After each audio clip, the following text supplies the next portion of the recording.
아까 교회 소식 중에 제가 없는 3개월 동안은 고신대 신학과 교수님이자 또 목사님이신 아주 훌륭하신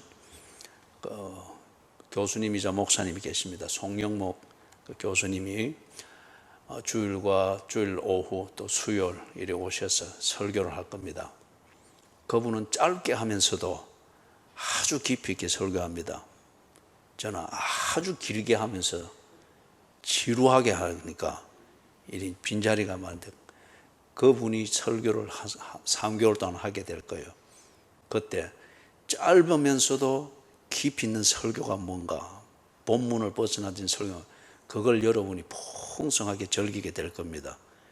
기대가 되지요? 예. 아이고, 예. 저도 조금씩 지금 줄여가고 있어요.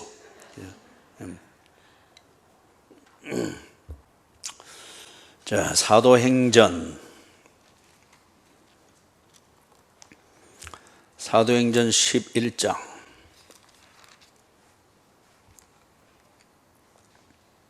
이거 설교 좀 길다고 삐끼가지고. 사도행전 11장 1절에서부터 18절. 유대에 있는 사도들과 형제들이 이방인들도 하나님의 말씀을 받았다 함을 들었더니 베드로가 예루살렘에 올라갔을 때에 할례자들이 비난하여 이르되 네가 무할례자의 집에 들어가 함께 먹었다 하니 베드로가 그들에게 이 일을 차례로 설명하여 이르되 내가 요빠시에서 기도할 때에 황홀한 중에 환상을 보니 큰 보자기 같은 그릇이 내 귀에 매어 하늘로부터 내리어 내 앞에까지 드리워지거늘 이것을 주목하여 보니 땅에 네 발 가진 것과 덜짐승과 기는 것과 공중에 나는 것들이 보이더라. 또 들으니 소리 있어 내게 이르되 베드로야 일어나 잡아먹으라 하거늘 내가 이르되 주님 그럴 수 없나이다. 속되거나 깨끗하지 아니한 것은 결코 내 입에 들어간 일이 없나이다 하니 또 하늘로부터 두 번째 소리 있어 내게 이르되 하나님이 깨끗하게 하신 것을 네가 속되다고 하지 말라 하더라. 이런 일이 3번 있은 후에 모든 것이 다시 하늘로 끌려 올라가더라. 마침 3사람이 내가 유숙한 집 앞에 서 있으니 가이사랴에서 내게로 보낸 사람이라. 성령이 내게 명하사 아무 의심 말고 함께 가라 하시매 이 6 형제도 나와 함께 가서 그 사람의 집에 들어가니 그가 우리에게 말하기를 천사가 내 집에 서서 말하되 네가 사람을 요빠에 보내어 베드로라 하는 시몬을 청하라. 그가 너와 네 온 집이 구원받을 말씀을 네게 이르리라 함을 보았다 하거늘 내가 말을 시작할 때에 성령이 그들에게 임하시기를 처음 우리에게 하신 것과 같이 하는지라. 내가 주의 말씀에 요한은 물로 세례를 베풀었으나 너희는 성령으로 세례를 받으리라 하신 것이 생각났노라. 그런즉 하나님이 우리가 주 예수 그리스도를 믿을 때에 주신 것과 같은 선물을 그들에게도 주셨으니 내가 누구이기에 하나님을 능히 맡겠느냐 하니라. 그들이 이 말을 듣고 잠잠하여 하나님께 영광을 돌려 이르되 그러면 하나님께서 이방인에게도 생명 얻는 회개를 주셨다 하니라. 아멘.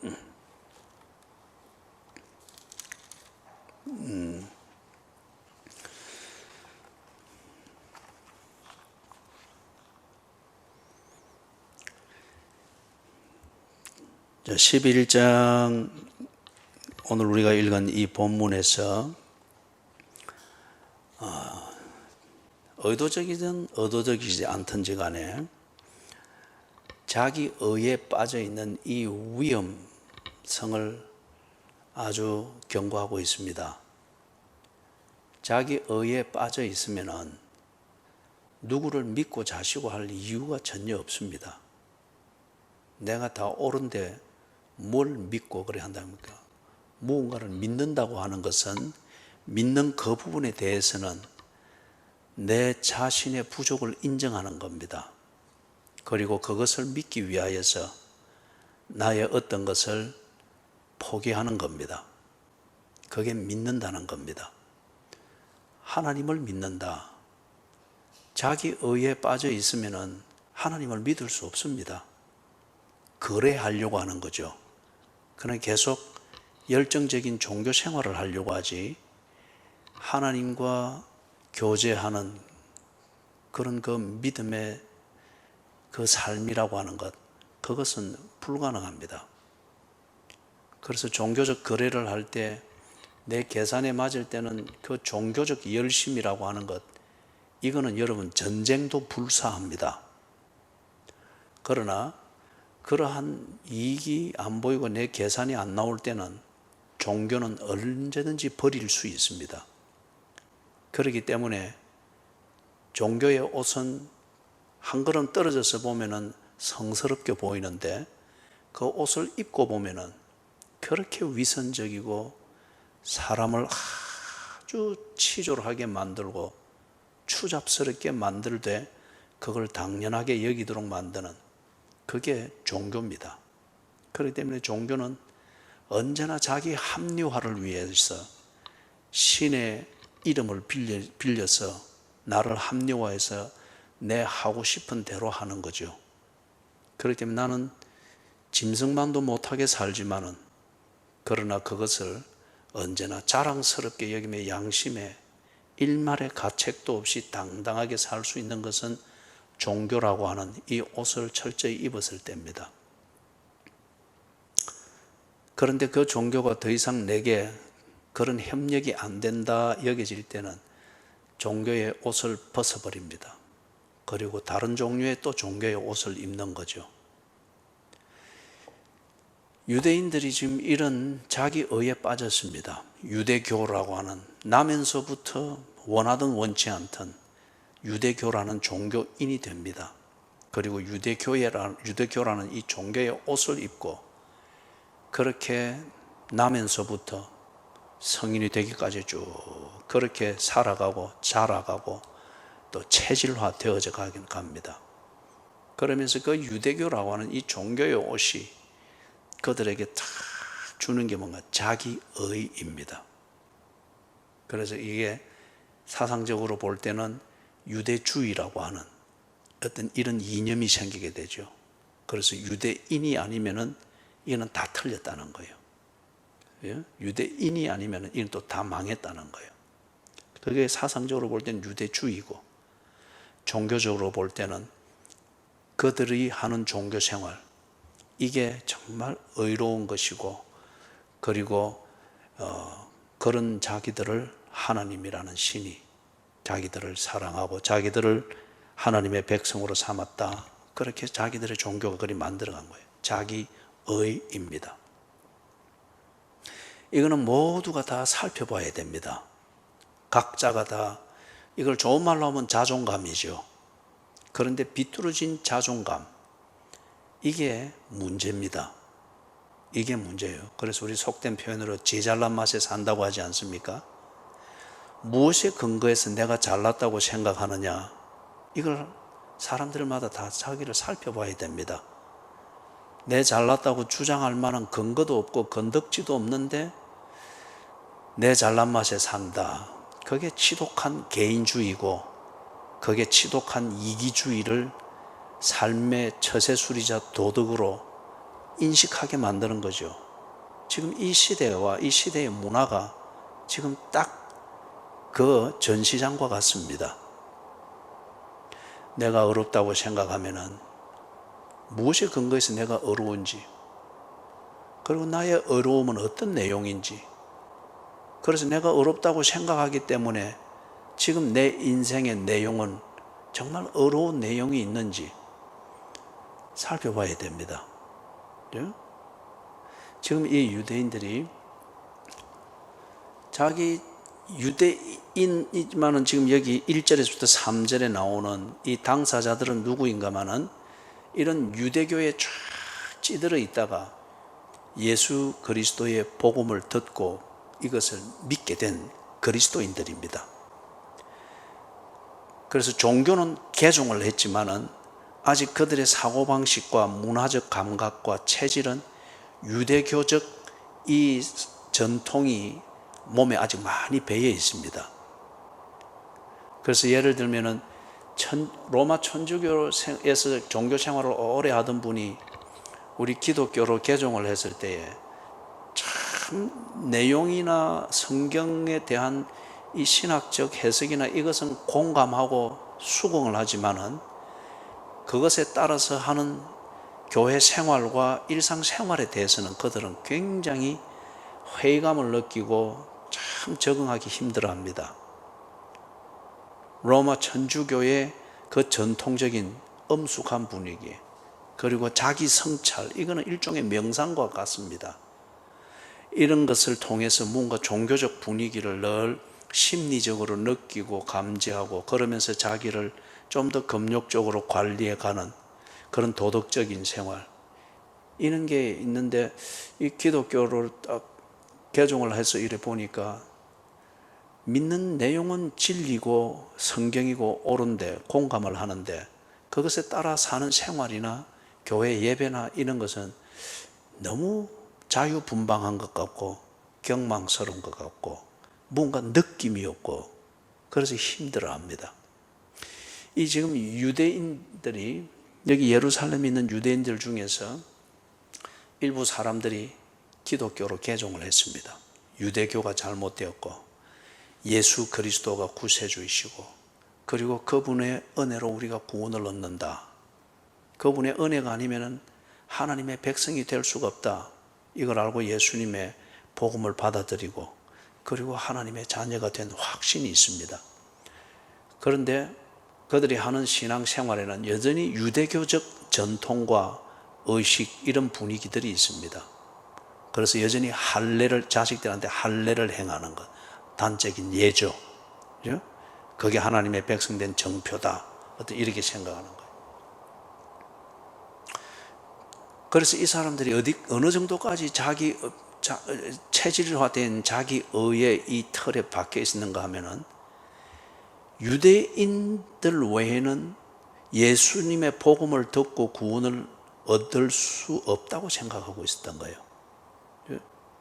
할례를 받고 그래서 유대인을 위하여서 예수 그리스도의 복음이 주어졌고 하나님이 약속한 대로 유대인 가운데 있는 자기 백성을 구하기 위하여서 예수라는 메시아를 보내주었다.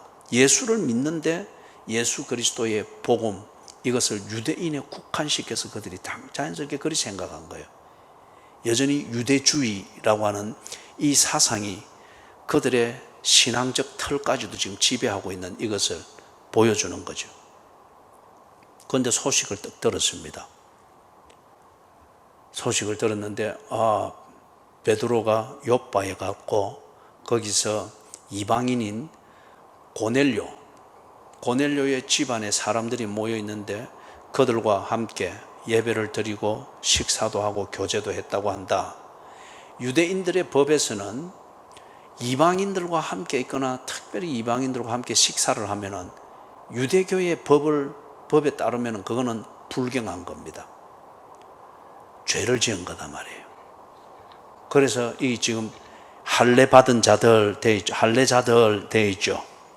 거기 2절 끝에 할례자들이 비난하여, 그래서 이 할례자들은 예루살렘에 있는 유대인들인데 그 유대인들이 기독교로 개종한 그리스도인들입니다. 그들이 베드로를 비난하는 거예요. 아니 이방인들과 그러면 되나? 그 때문에 여전히 그들의 사고방식에는, 그리고 의를 추구하고 의를 판단하는 그 중요한 기준에는 뭐가 있습니까? 유대교적 전통, 유대교적 의의 개념이 딱 자리 잡고 있죠. 그래서 이방인과 그렇게 하다니, 베드로 당신이 그렇게 이중적이면 됩니까? 이런 식으로 지금 비난을 하는 거예요. 이 사람들이 베드로가 거기 가서 무엇을 했는지, 왜 거기에 갔는지, 그리고 거기서 어떻게 했는지 이것에 대해서는 관심이 없습니다. 몸에 딱 배어 있는 대로 유대교적 사고방식과 의의 틀을 가지고서 베드로가 이방인과 함께 있었다고 하는 이 사실만을 가지고서 흑백 이것으로 판가름을 하다 보니 비난을 하게 됩니다. 여러분, 우리가 이런 틀에 매여 있을 수가 있습니다. 쭉 살펴보면 분명히 이게 있을 겁니다. 자기 의를 만드는 그 기준이 예수 그리스도의 복음과 하나님의 은혜가 아닌 다른 어떤 것으로 자기의 의를 주장하는 게 분명히 있을 겁니다.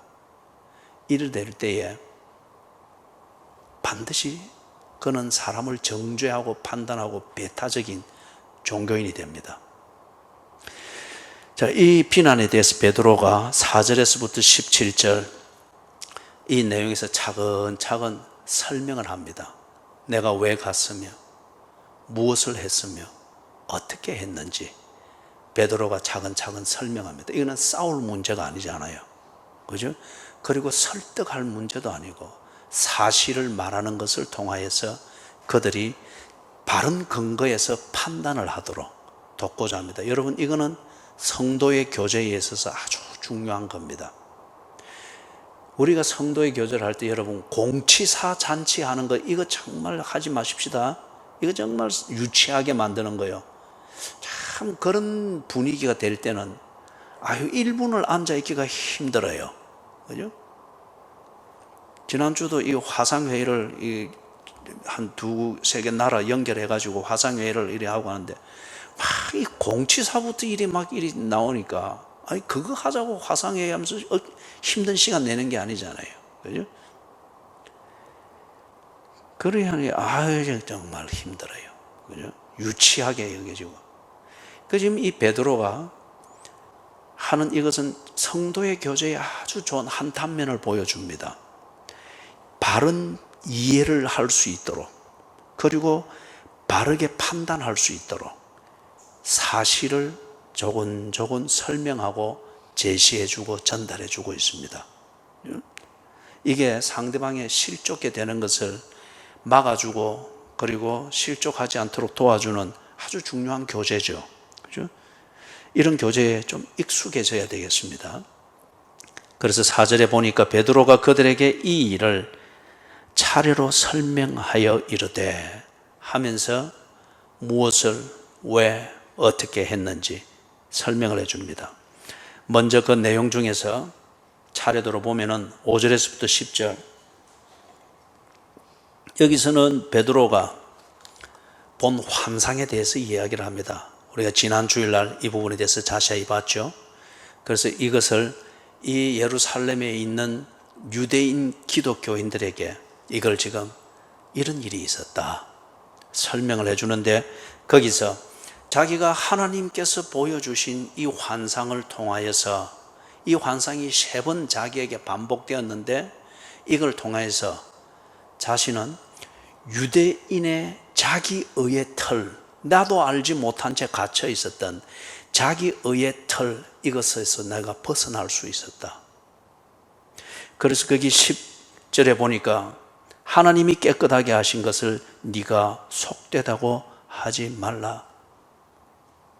9절에서 보면은 자기는 그리스도인이지만은 생활 도덕은 유대교의 가르침대로 했습니다. 그게 몸에 배어 있었기 때문에. 그래 이것은 먹어도 되고 저것은 먹으면 안 되고 유대교의 가르침대로 했습니다. 그런데 10절에서 하나님께서 그걸 다 깨뜨려 주신 거예요. 하나님이 속되다 한 것을, 하나님이 깨끗하게 하신 것을 네가 속되다고 하지 말아라. 이 자기의라고 하는 게 그렇게 강렬했다는 겁니다. 베드로가 이걸 그 환상을 통해서 깨뜨렸다. 그 다음에 11절, 12절에서 베드로가 이 환상을 보았던 게 개꿈이 아니었습니다. 그냥 종교적으로 뭔가 아주 감동을 느끼면서 그 다음 생활은 지가 알아서 그 감동의 여운을 요리하면서 지가 알아서 생활을 만들어가고, 그게 아니었어요. 여러분, 기독교는 그런 게 아닙니다. 인격적 교제입니다. 인격적 교제. 오늘 여기서 하나님이 인격적으로 내게 말씀한 게 분명하면은 오늘 하루 일과의 다음 단계에서 하나님의 인격적인 교제와 인도하심이 분명히 있을 겁니다. 분명히 있을 거예요. 기독교는 절대 명언 하나를 외우고 그것에 대한 감동을 내 스스로 만들어서 그 여운을 가지고 나를 관리하면서 생활의 도덕을 결정하면서 그게 아니에요. 교제입니다. 인격적 교제. 하나님은 인도하시고 나는 그분을 따라가고 그렇게 해서 동행이 되는 겁니다. 그래서 이 베드로가 5절에서부터 10절에 소개했던 3번이나 연거푸 보았던 그 환상은 개꿈이 아니었고 그거는 하나님의 인도하심이었다. 왜 그런가? 11절 12절에 보니까 자기가 환상에서 본 대로 바로 일이 진행이 되더라는 거예요. 바로. 그래서 요빠에서 가이사랴에서 사람이 와가지고 그래서 여차 꼭 환상에서 본 그대로였습니다. 환상에서 본 그대로. 그래서 12절에 보니까 성령이 내게 명하사 아무 의심 말고 함께 가라 하시더라. 베드로가 본 환상에서 유대교의 율법주의적 가르침에 따르면은 굽이 갈라지지 않는 것은 먹으면 안 되고 무슨 이런 것은 먹으면 안 되고 뭐 이거는 먹고 쭉 이렇게 되어 있는데 이걸 먹으라 하니까 내가 이 율법을 어기면서 내 먹고 싶은 대로 먹은 적이 없습니다. 그래서 나는 유대교의 율법에 준해서 보면 나는 어려운 자입니다. 그런데 내게 부정한 것을 가르치지 마십시오. 그랬단 말이에요. 그 말은 나는 이방인과 상대하거나 그때 이방인의 집에 가거나 이방인에게 뭐 눈을 기울여 이런 게 없습니다. 그런데 왜 이방인에게 접촉을 하라고 이렇게 하십니까? 나는 그런 불의를 저지를 수 없습니다. 그겁니다. 거기에 대해서 지금 11절 12절에서 딱 성령이 다시금 환상에서 본 대로 확인을 해주는 거예요. 의심하지 말고 함께 가라. 이건 앞에 10절에서 환상에서 보았던 하나님의 말씀은 뭐였습니까?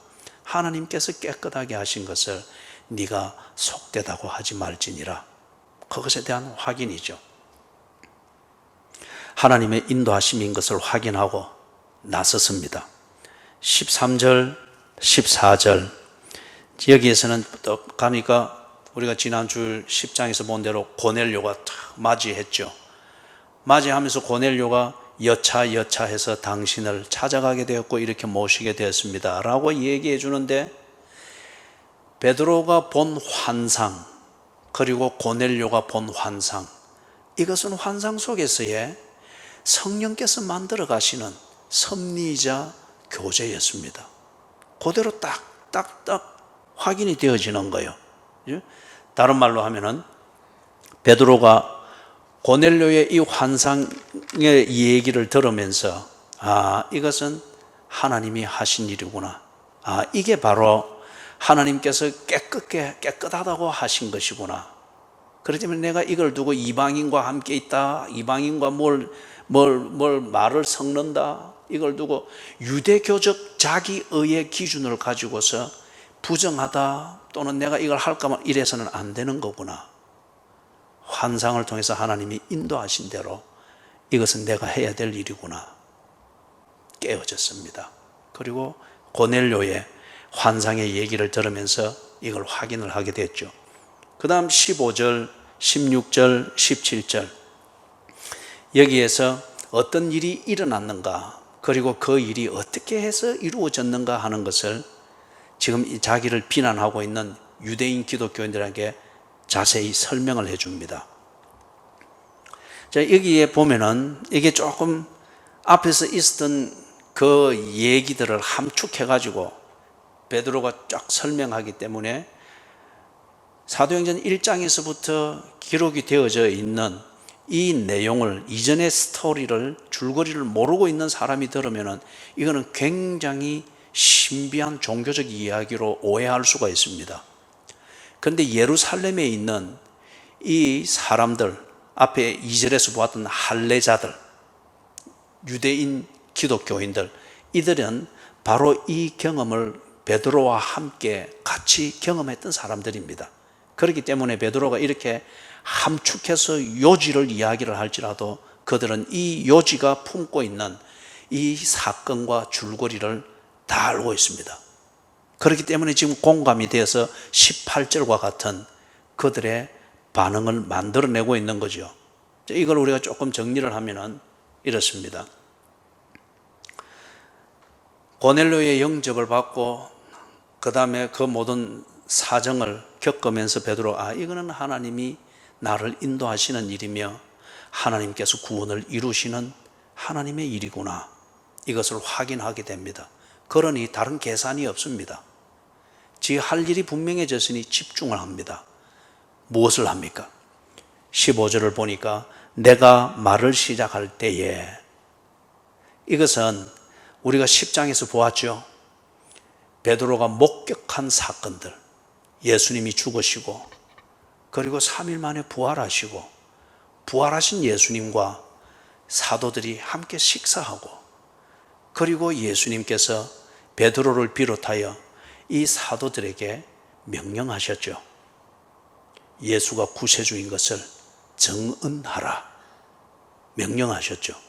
이 내용을 지금 여기서는 11장 15절 초두에서는 내가 말을 시작할 때에 그렇게 복기를 지금 해주는 겁니다.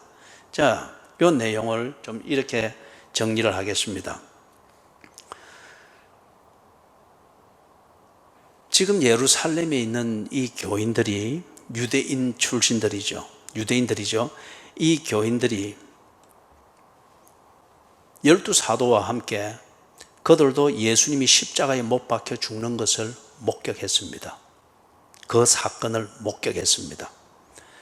그 다음에 예수님이 3일 만에 부활하신 그 사건을 직접 본 자들도 있고 그리고 직접 본 자들로부터 들은 자도 있고 그리고 한 40일 지나가면서 예수님의 부활하신 예수님의 활동 상황에 참여한 자도 있고 본 자도 있고 그리고 생생하게 그 사건을 들은 자들이 있습니다.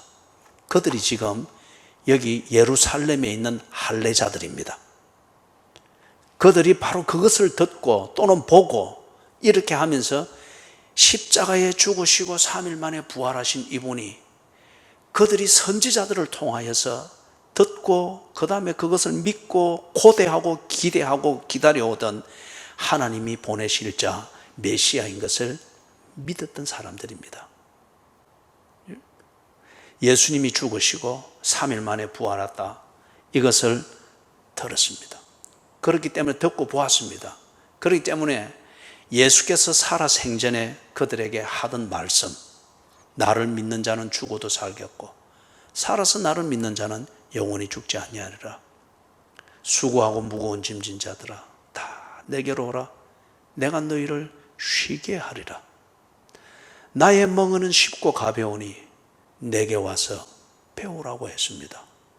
거기에 평안이 있고 구원이 있다고 말할 때에 그들은 그것을 감동스러운 종교적 교훈으로 들었지 그 실제가 뭔지 그리고 힘든 생활에서 좀 마음의 위안을 얻기 위해서 예수의 설교를 들으러 찾아다녔을 뿐이지 믿고 자시고 이게 없었습니다.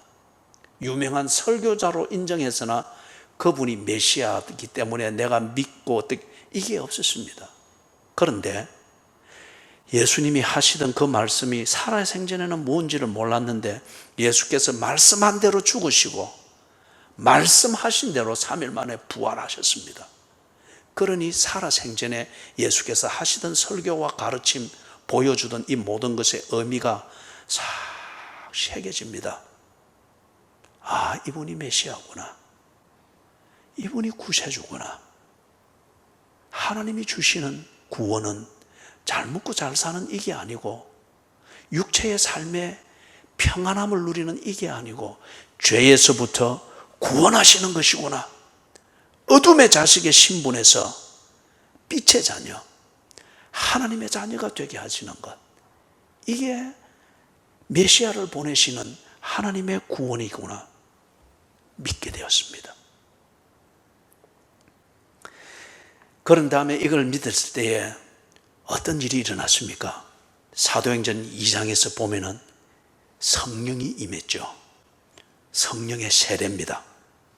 그들이 온 몸뿐만 아니고 그들의 영혼까지, 내적 존재까지 성령에 푹 젖어 버렸습니다. 그래서 세례라고 합니다. 그 당시에 세례는 이렇게 지금처럼 뿌리거나 물을 찍는 것이 아니고 물에 푹 잠기는 거예요. 그래서 정수리에서부터 발끝까지 물에 푹 젖어서 올라오는 거예요. 그래서 침례라고 하기도 하죠. 침례. 그죠? 푹 젖어서 올라오는 거예요. 그런데 그들이 예수가 구세주인 것을 믿고 죽으시고 부활하신 예수를 보면서 당신이 우리가 기다리던 메시아이며 구세주군요. 하나님이 주시는 구원은 어둠의 자식, 지옥의 자식에서 빛의 자녀, 하나님의 자녀가 되게 하는 거군요. 사탄의 수하에서 눈치만 보던 이 관계에서 하나님과 인격적인 교제를 나누는, 하나님과의 관계 안에 있는 하나님의 자녀가 되는 것, 이게 하나님의 구원이군요. 이걸 깨닫고 믿게 되었습니다. 그때에 그들이 완전히 신분의 변화, 관계의 변화가 일어났다고 하는 것을 확정하는 이것으로서 물에 푹 잠겨서 온몸이 젖어서 올라오는 정도가 아니고 성령에 푹 젖어버린 거예요. 그래서 성령의 세례라고 합니다. 이거에 사도행전 2장 4절에서 구체적으로 나타나잖아요. 이걸 이 사람들이 이 사건의 의미가 뭔지, 그리고 예수께서 말씀하던 게 내게 일어났다고 하는 이것을 분명히 알 수 있도록 기이한 현상을 경험하게 합니다. 그걸 보고 성령의 은사라고 합니다. 그래서 그들이 방언이라고 그때는 말을 붙이기는 어려우나 그때의 오순절 절기를 지키기 위하여서 흩어져 있는 유대인들이 각지에서 모였단 말이에요. 그래서 오랫동안 흩어져 사는 그 지역의 언어를 하고 유대인들이 하는 모국어를 잊어버렸는데, 그런데 이 사람들이 절기를 지키러 왔는데 자기들이 알아들을 수 있는 말로 사도들이 나가서 막 설교했잖아요. 그래서 우리는 이걸 쉽게 방언이라 그렇게 말을 합니다. 이 놀라운 기적과 같은 현상을 경험을 하면서 이거는 물에 잠겼다고 올라온다고 해서 되는 게 아니었는데 이게 성령의 세례구나. 왜 그렇느냐 하면은 사도행전 1장 5절에 보면은 예수님께서 성천하시기 전에 부활한 뒤 40일이 지난 뒤에 하늘로 성천하여 가잖아요. 이것도 그들이 다 본 거예요. 본 거예요. 보지 않고 말을 하고 보지 않고 이걸 종교적으로 들으면 신비한 신화처럼 들리나 본 자들이 이 말을 하고 있고 본 자들이 이 말을 들을 때는 그 놀라운 사실을 그들이 다시금 회상하면서 지금 무언가 감동을 가지게 되는 사건이 되겠죠. 예수님이 부활한 뒤 40일이 지난 뒤에 성천하기 직전에 이들에게 말을 했거든요. 예루살렘을 떠나지 말고 기다리라. 너희들이 사건을 보았고 사건을 목격했고 흥분과 놀라움과 기대가 있는 바로 그 현장 거기서 기다리라. 너희들이 목격했고 경험했던 그 사건이 어떤 의미인지를 알게 될 것이다. 그러면서 사도행전 1장 5절에 예수님이 그 말씀을 한 거예요. 요한은, 즉 세례 요한은 물론 너희에게 세례를 주었으나 너희는 성령으로 세례를 받게 될 것이다. 물로 세례를 주었으나 물에 푹 잠겨서 올라오는 것. 나는 죄인입니다. 나는 죄로 뒤덮여 있는 사람입니다. 내가 유대인이라도 나는 죄인입니다. 나는 이 죄를 씻어냄을 받지 않고는 나는 결코 어려울 수가 없습니다. 이것을 고백하고 인정하는 그 의미에서 세례 요한은 그들을 물에 푹 담갔다가 일어나게 한 거예요. 그런데 너희들은 성령으로 세례를 받을 것이다. 즉 하나님의 자녀가 되었다. 하나님의 자녀가 되기 위해서 거듭났다고 하는 이 분명한 변화, 본질적 변화를 확정하고 알 수 있도록 성령으로 푹 잠겨서 일어난다는 거예요. 이거는 죄를 깨닫게 하는 물의 세례 이런 정도가 아니고 이것은 완전히 거듭나는 겁니다. 관계의 변화입니다. 사탄에게 강제적으로 매여있던 이 탯줄이 끊어지고 하나님과 탯줄이 연결이 되어지는 이것이 성령의 세례. 복장해. 아이가 임신되었을 때에 엄마의 아기 방에서 거기에 푹 잠겨서 탯줄에 연결되어서 자라듯이 성령의 세례가 그렇다는 거예요. 이걸 알 수 있도록 지금 예수께서 말씀한 대로 우리가 성령의 세례 속에서 지금 거듭났다는 이걸 알 수 있도록 하기 위하여서 성령의 은사, 성령이 내게 임하고 하나님과 탯줄로 연결되어진 이 관계가 될 때에 내가 할 수 있는 하나님의 은혜, 하나님의 권능, 이것을 그들이 경험할 수 있게 한 거예요. 그게 성령의 은사였습니다. 그래서 방언하고 놀라운 불꽃 같은 이게 놀라운 현상들이 일어났던 거예요. 이걸 베드로뿐만 아니라 지금 예루살렘에 있는 이 교인들이, 초대 교인들이 동일하게 경험을 했습니다. 사도행전 2장 4절에 그 놀라운 경험의 현장에 120명이 있었지 않습니까? 그죠?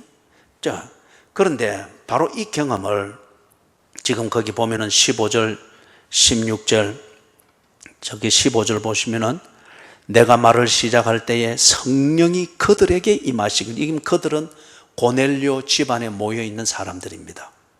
그들에게 임하시기를 처음 우리에게 하신 것과 같이 사도행전 2장 4절에 나오는 바로 이 성령 세례와 그것을 확정할 수 있게 해주는 성령의 은사의 그 현상입니다. 그 경험입니다.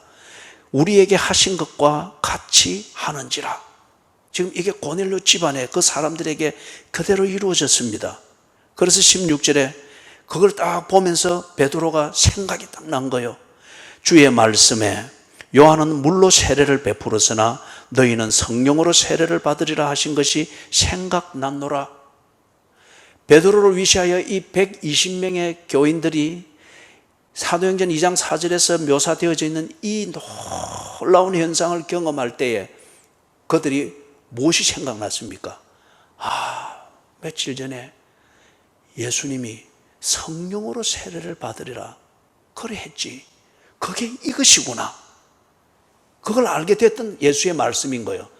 그런데 지금 이 똑같은 현상을 베드로가 고넬료 집안에서 보면서 성령의 세례이구나. 그죠? 그들과 똑같은 것이니까. 그게 지금 16절에서 이 말씀을 하는 거예요.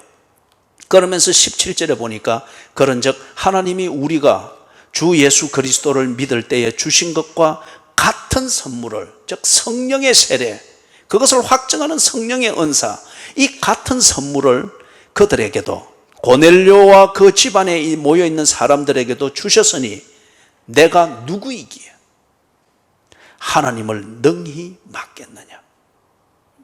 자, 여러분, 이걸 조금 더 간단하게 정리를 하면 이렇습니다. 고넬료 집안에 모여있는 사람들, 그들에게도 이 똑같은 일이 일어났다는 거예요.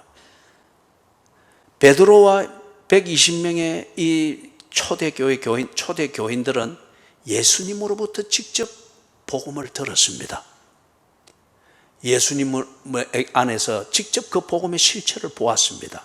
죽으시고 부활하시고 성천하시면서 내가 구세주인 것을 너희들이 증언하라. 그렇죠? 그리고 그 복음을 믿은 대로 예수님의 약속이 성취되었습니다. 성령으로 세례를 받는 이 놀라운 일이 일어났습니다. 고넬료를 비롯해서 고넬료 집안에 모여 있는 사람들은 베드로를 통하여서 베드로와 120명의 교인들이 들었던 똑같은 복음을 그들이 듣습니다. 베드로의 간증, 우리 10장에서 볼 때 정언했다고 하지 않습니까? 그가 목격하고 경험했던 이것을 간증하고 증거하는 이것을 들었습니다. 그 핵심의 내용은 뭐였습니까? 예수가 십자가에 죽으시고 3일 만에 부활하셨다. 그분이 구세주이시다. 이것을 베드로를 통해서 들었습니다. 이걸 듣고 고넬료와 그 집안 사람들이 마음을 열고 지성을 열고 그 사실에 의지하게 될 때에 성령의 세례가 임합니다. 10장 44절 45절에서 베드로가 그 현장을 일어난 일을 거기에 기술을 하고 있죠. 그래서 10장 44절 45절에 있었던 그것을 지금 여기 17절 여기서 그들에게 전달을 하는 거예요. 성령의 세례가 고넬료 집안에 있는 사람들에게 임했습니다. 이것을 그 사람들이 알 수 있도록, 이게 성령의 세례라고 하는 것을 알 수 있도록 성령의 은사가 또한 그들에게 임했습니다. 그러니까 그들이 어떻게 한 거예요? 10장 46절을 보면은 제가 읽어보겠습니다. 10장 46절. 이는 방언을 말하며 하나님 높임을 들음이러라. 그들이 성령의 은사를 막 행하고 있습니다. 처음이에요. 놀라운 경험이죠. 그럴 때에 이 사람들이 이 놀라운 경험, 이 경험을 왜 내게 이게 일어나지? 성령이 임했다는 거예요. 성령의 세례, 즉 하나님의 구원의 은혜인 성령의 세례 속에 푹 잠겨가 내가 완전히 그를 빼냈다는 겁니다. 이걸 분명히 알 수 있도록 하기 위하여서 성령이 임했을 때의 성령의 역사심이 나타나는 그 중요한 현상 중에 하나인 이 은사를 그들이 경험하며 하는 것을 그들이 경험을 하게 했다는 거예요. 그 다음 베드로가 이것을 딱 보면서 자기들이 경험할 때에 예수님의 그 말씀을 기억을 하면서 아, 이게 성령의 세례구나 하는 것을 확인했던 것처럼 고넬료 집안에서 일어나는 이 현상을, 똑같은 현상을 보면서 베드로가 확인을 한 거예요. 요한은 물로 세례를 주었으나 너희는 성령으로 세례를 받을 것이니라. 이게 바로 그거구나. 우리가 확인했던 바로 그거구나. 예수님의 약속이 성취된 것을 확인하는 거예요. 그런 다음에 여기 17절에서 내가 누구이기에 하나님을 능히 맡겠느냐. 바로 그 현장에서 고넬료 집안에 일어나는 이 현상을 보면서 그 현장에서 베드로가 자기 의의 틀이 깨어져 버린 겁니다. 유대인만이 어렵고 유대인이 하는 방식으로 하는 것이 신앙생활이고, 그리고 유대인에게 준 예수 그리스도의 복음이라 이걸 체질처럼 그렇게 당연하게 생각하는 이 자기 의의 틀이 쫙 깨어졌습니다. 내가 누구이기에, 내가 유대인이라고 할지라도, 내가 아브라함의 자손이라고 할지라도 하나님이 하는 구원을 내가 막을 수가 있느냐? 하나님이 구원하겠다고 하는 그 사람을 내가 거부할 수가 있느냐? 하나님께서 구원하시는 그 길을 내가 뒤틀 수가 있느냐? 내가 가지고 있는 사람에 대한 선호도든지 내가 가지고 있는 자기 의의 기준, 이것에 안 맞다고 하여서 그는 하나님의 구원에서 배제되어지고 예수 그리스도의 복음을 들을 자격이 없다라고 내가 어떻게 단정할 수 있겠느냐? 내가 너무도 잘못된 생각을 하고 있었고, 이게 체질처럼 나도 모르는 사이에 내게 딱 배어 있는 것을 내가 알았다. 그리고 나는 그것을 부끄럽게 여기면서 벗어버렸다. 내가 누구이기에 하나님을 맡겠느냐? 이거는 지금 2절과 3절에서 보았던 예루살렘에 있는 유대인 기독교인들이 자기 의에 빠져가지고 고넬료 집안에 가이사랴에서 일어난 이방인들의 이 개종을 무시하고 어떤 잘못된 것으로도 치부하는 바로 이 사람들에게 베드로가 해주는 말이기도 하겠죠. 내가 누구이기에 하나님을 막느냐? 또한 네가 누구이기에 하나님을 막을 수 있겠느냐? 현장에서 다 보았다는 거예요. 우리가 베드로가 지금 그들과 120문도와 함께 사도행전 2장에서 묘사되어 있는 것처럼 우리가 그런 경험을 했고 예수의 약속에 근거해서 그 경험이 성령의 세례인 것을 알고, 그렇기 때문에 우리가 하나님의 자녀인 것을 분명히 확신하고 하나님의 자녀로서 지금 우리가 인격적으로 살고 있는 것이 분명하다고 하면은 이 고넬료 이방인들에게도 똑같이 이런 성령의 세례의 사건이 일어났고 이 사건을 보증하는 예수의 약속과 일치된다고 하는 것 같으면은, 그것 때문에 내가 하나님의 자녀일 것 같으면은 똑같은 이 복음의 사건을 경험한 그 이방인들도 하나님의 자녀이지 않느냐 하는 거예요. 이것을 인정하지 못하는 것, 그것은 단지 당신의 자기 의를 주장하는 그 틀에 지나지 않느냐. 그러니까 18절에 이 사람들이 인정을 합니다. 18절, 그들이 이 말을 듣고 잠잠하여 하나님께 영광을 돌려 이르되, 그러면 하나님께서 이방인에게도 생명 얻는 회개를 주셨도다 하니라. 자기 의의 틀이 깨어집니다. 자기도 의식하지 못할 정도로 쫙 체질처럼 배어있는 그런 종교적 성향이죠. 이 종교적 성향은 구별하지 않으면 이게 꼭 하나님을 믿는 인격적 신앙생활과 꼭 따개비 붙어 있듯이 같이 갑니다. 그래서 언제나 우리를 실족하게 만들죠. 드디어 베드로가 그리했고, 베드로의 이 사건을 증거를 들은 예루살렘에 있는 유대인 기독교인들이 이 틀을 딱 벗어납니다. 하나님의 구원. 사랑하는 여러분, 말씀을 정리를 합니다. 두 가지로. 하나는, 왜 그러면 우리에게는 이 성령의 세례, 사도행전 2장 4절에서도 보고 여기 10장과 11장에서 증가하는 이런 성령의 세례와 같은 이 사건이 왜 우리에게는 없나? 아니, 그 성령의 세례를 알게 하는, 확인하게 해주는 성령의 은사, 이것이 나타나는 현상이 왜 우리에게는 없나? 이게 있으면 참 우리도 시원할 건데 왜 이게 없나?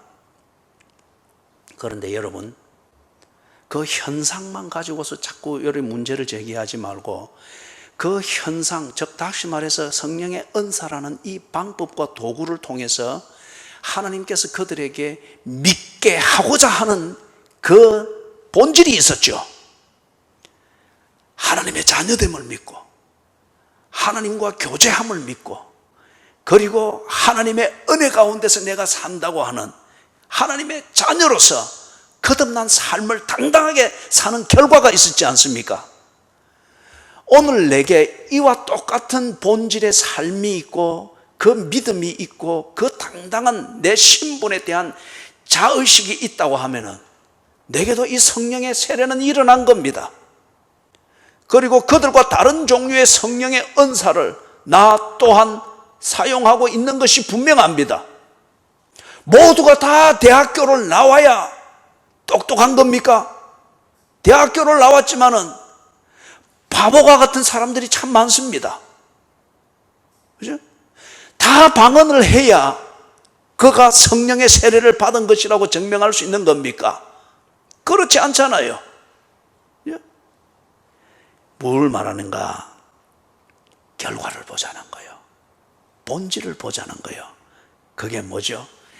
이 베드로를 비롯하여 12 사도들이 살았던 삶, 그들이 고백했던 신앙, 그들이 목숨을 걸어서라도 지키고자 했던 그들의 하나님 자녀다운 그 삶의 수준, 그리고 그들이 온 삶을 그렇게 집중하면서 진정한 기쁨과 평화를 누렸던 삶의 목적, 그 목적에 집중된 그들의 삶의 내용, 이게 오늘 저와 여러분에게 동일하게 있고 우리가 그렇게 살아가고 있다고 하면 우리 또한 성령의 세례를 받은 사람들입니다.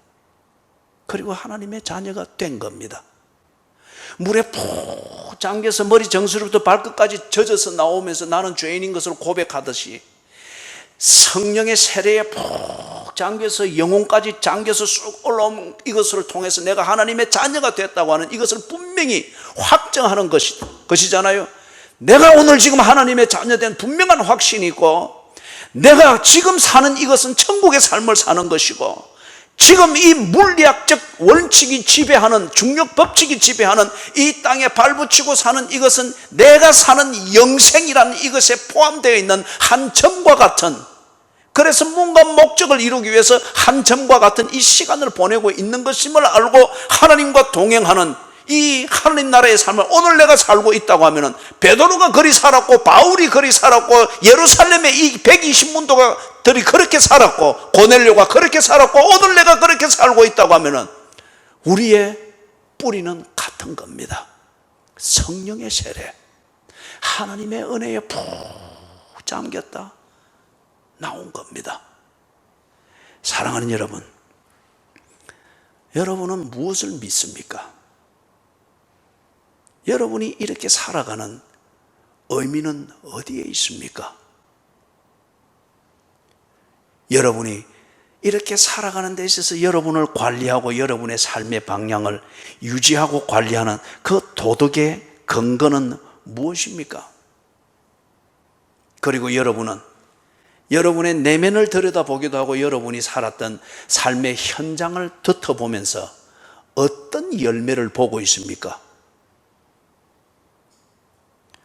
예수의 죽으심과 부활을 고백하고 그 은혜로 내가 구원을 받은 하나님의 자녀된 이 분명한 자기 정체성을 체질처럼 가지고 하나님과의 관계 안에서 하나님 자녀답게 내게 목숨을 걸고 내게 은혜 주시고 사랑하시는 그분을 위하여 나 또한 한정된 이 시간을 다 드리는 목숨을 걸고 주를 사랑하는 이 삶이 내 기쁨이며 내 하루 일과를 살아가는 것에 평안의 근거일 것 같으면, 그리고 내 안에 하나님의 은혜가 다 작동하고 있고 하나님이 나를 보며 잠잠히 기뻐하시며 사랑하는 이 삶을 내 부엌에서, 내 안방에서, 땀 흘려 수고하는 노동 현장에서, 그리고 하루 도시락 들고 출근했다가 빈 도시락과 함께 그냥 자녀들 줄 것 검은 비닐봉지에 조금 담은 것 가지고 오면서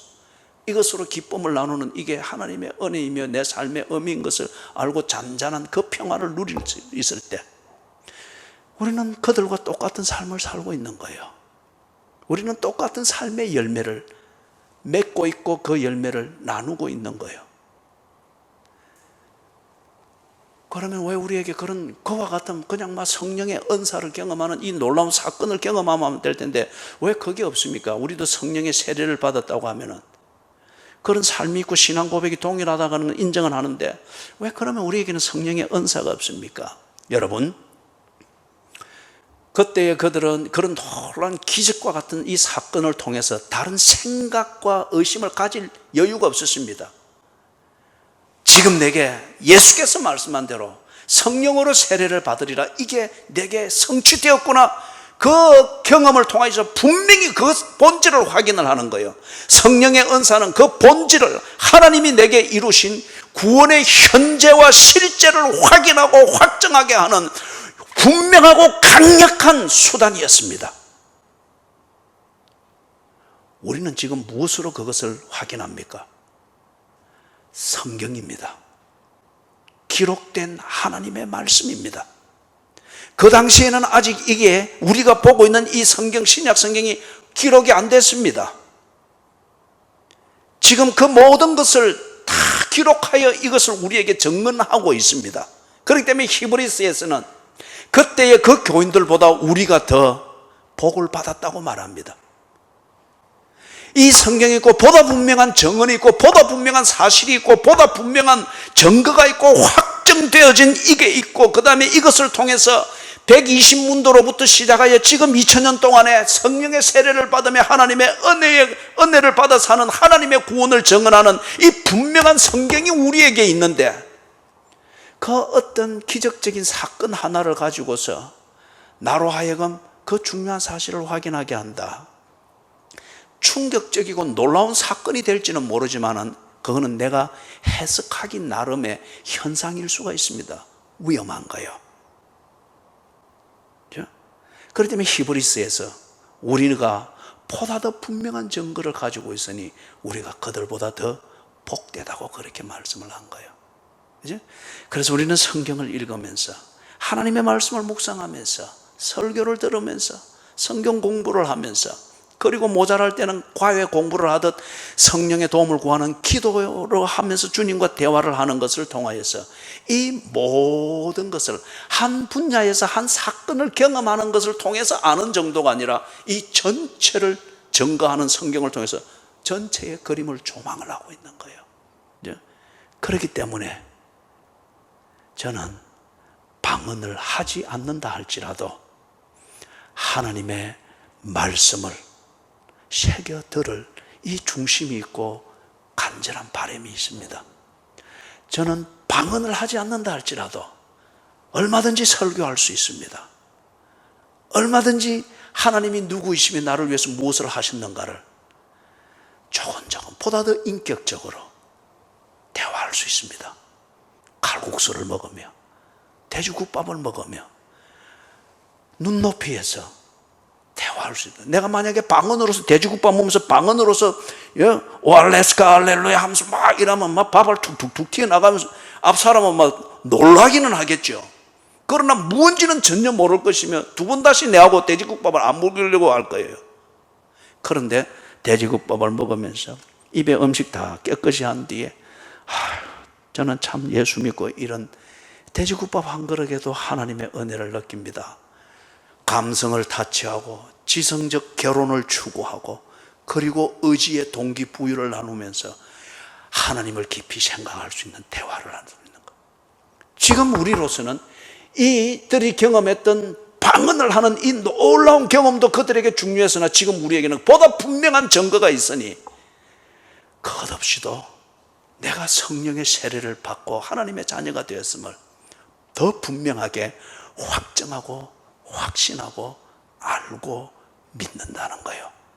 그렇기 때문에 지금 우리에게는 이런 성령의 은사, 이런 강력한 기적과 같은 은사가 전혀 없는 건 아닙니다. 그러나 이들처럼 흔하게 일어날 필요는 없다는 거예요. 이 모든 것을 증거하는 성경을 우리에게 주셨고 성령이 우리에게 이것을, 이 성경을 가지고 새벽마다 우리에게 증거해 주잖아요.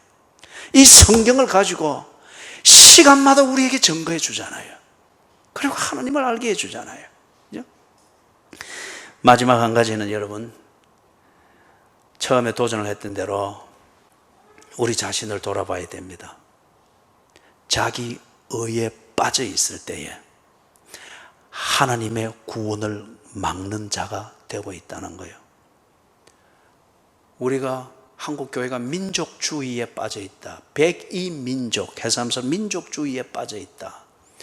이럴 때에 우리의 전도 대상에서 우리와 피부 색깔이 다르고 문화가 다르고 어떤 우리보다 좀 더 못 산다 싶은 그러한 나라의 사람들이 와 있을 때에 우리는 그들도 보려고 하지 않을 겁니다.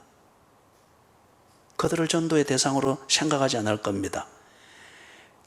교회들이 집단 이기주의에 빠져서 지난 한국 현대교회 역사의 30-40년을 집단 이기주의에 빠져가지고 개교회가 숫자가 많아지고 건물 크게 짓고 재정이 넉넉해서 생색내기에 도움될 여유분을 가지고서 도와주는 이것으로 뭐 성책을 한다, 영향력을 막 홍보하고 그런 목적에서 부합되어지는 전도, 그런 목적에 어떤 효과적이다 싶은 전도, 성경 공부, 제자 훈련, 예배의 문화를 만들고 집단 이기주의죠.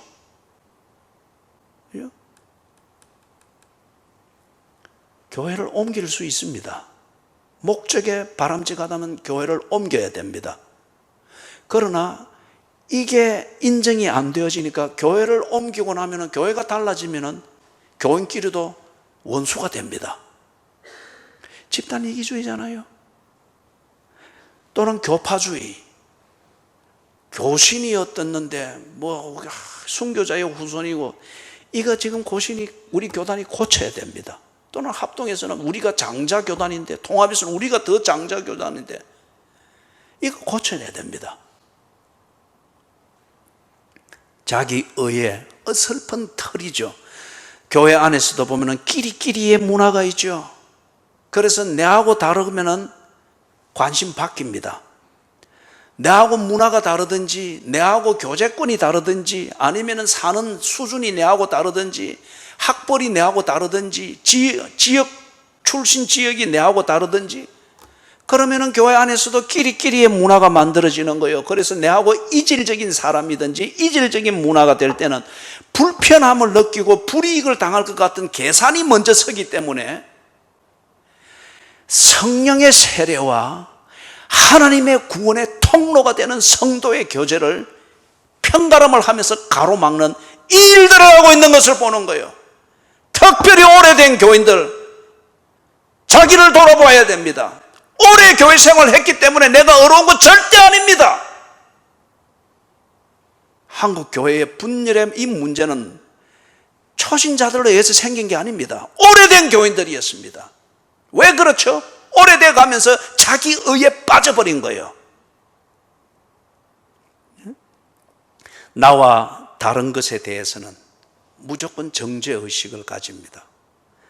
사랑하는 여러분, 내 교회, 내 가족, 내 자식, 내 가정, 나와 통하는 사람, 이것에만 늘 집착을 하고 그 외에 대해서는 배타주의를 가진다. 이게 지금 3절에 나오는 예루살렘의 할례자들과 같은 자기 의의 틀에 갇혀있는 종교꾼들입니다. 사랑하는 여러분, 여러분의 가족 중에 이단에 빠져 있는 자들이 있겠죠. 여러분의 가족 중에 참 늘 도움만 청했지 전혀 도움이 안 되고 가까이 가는 것이 부담스럽게 여겨지는 형제들이 있을 수가 있겠죠. 여러분들의 교제 관계 중에서 교회 생활하는 가운데 뭐 다른 일로 인해서 철천지 원수처럼 돼서 언제나 부담이 되고, 또는 누군가를 도와주고 싶으나 도와주고 나면은 이게 연줄이 돼가지고 내게 혹 붙듯이 붙을까 싶어서 거리를 두고 자기 관리를 하는 대상도 있을 수 있겠죠. 이것 오늘 우리가 다 회개해야 합니다. 이것 다 회개해야 합니다. 하나님께 물어야 되는 것은 저 사람이 나의 고넬료입니까 아닙니까? 하나님의 인도하심을 물어야 하는 것이지, 내가 스스로 저것은 나의 고넬료가 아닙니다.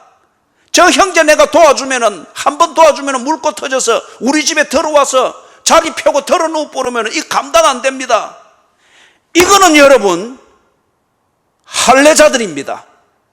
자기 의에 빠져 있는 자입니다. 언제 우리가 돈을 가지고 태어났습니까? 다 하나님이 주신 은혜로 사는 거지 않습니까?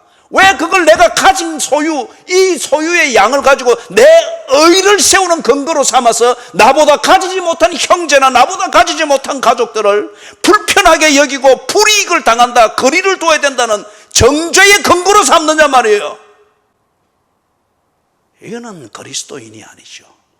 아니, 그리스도인이지만은 여전히 내 몸에 배어있는 자기 종교에 근거해서 자기 의의 틀에 스스로 갇혀버린 겁니다. 그죠? 그가 이단에 있기 때문에, 나와 교파가 다르기 때문에, 아니면은 사회적으로 문제가 많은 정과자이기 때문에 그 사람은 절대 나의 고넬료가 될 수 없어. 당신이 누구이기에 하나님을 맡겠습니까? 기도하겠습니다.